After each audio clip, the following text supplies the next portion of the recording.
guest is Jeffrey Yang. Thanks. So I'm going to read some of the poet Xi Chuan. He's a Chinese poet, was born in Beijing in 1963 and still lives there. And New Directions published this selection of his poems called Notes on the Mosquito, and you could find this poem in Asymptote. It's translated by Lucas Klein. This poem's called The Distance, and it's for Akhmatova.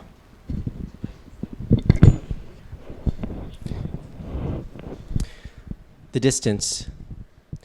There is a snowfield in a dream. There is a white birch in the snowfield. There is a small house that will resound in prayer. There is a shingle that will fall off the North Star in the distance. There's a crowd of commoners as purple as red cabbage. There is a pot of boiled water that was lapped up by animals. There is a wooden chair caught in recollection.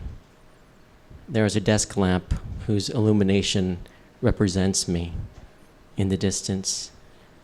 Words I can't read written on glass. Soybeans and sorghum grow on a blank page. A face that makes me put down my pen. When I pick it up again, the ink's frozen solid in the distance. Roving clouds of December rise off tree limbs. The train of my soul stops in the cold. On a cold road, I see me walking at a girl's door. I cough 3 times. And I'll just read 2 more poems from this book. Echo. A person like a city is the ring of an echo. Piled masonry rises like the surge of wave on wave, the color of fog solemn at dawn and dusk. Towering steel railings enclose the perimeter. Who has put cattle and sheep to pasture within them? Where leaves meld, man and woman meet. Where solitude invades stone, only the echo is eternal. On this sky blue pillar is woven story on story of copper like lichen. Inside a dank room, music swirls through the fruit the woman have plucked. I sit among mice and feel the quiet drift of a snowstorm, piles of snow and high winds over the city bury people here and now.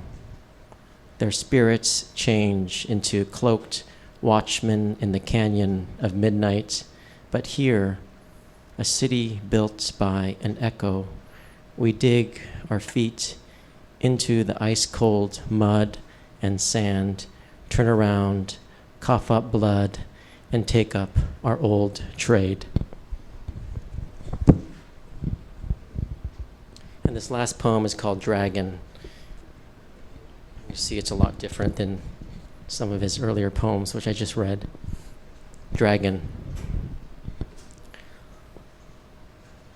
The animal whose form cannot be abstracted, the giant panda. The imaginary animal that cannot be abstracted, the dragon. The qiling cannot be abstracted either, but it's of the same imaginary genus as the dragon, and painted so infrequently it merits no discussion. All animals, real or imaginary, that cannot be abstracted, resist painting. To be famous for painting a dragon is like being famous for painting a panda. It's bullshit. Anyone painting a dragon or panda at the artist colony will get shoved out the door.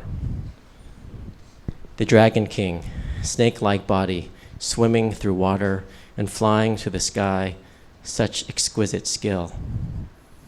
A dragon, face unchanging between youth and old age, how incomprehensible. The Dragon King in heaven's court, with Mandarin manner, such stamina. The dragon knows lust, since it wants to mate with the Feng, the so-called phoenix. But legend has it the phoenix is male and the simurgh female, so a dragon pairing with a phoenix is a homosexual interspecies affair. If the phoenix is female and pairs with the dragon, that makes the simurgh a scorned mistress sitting there sobbing into her handkerchief.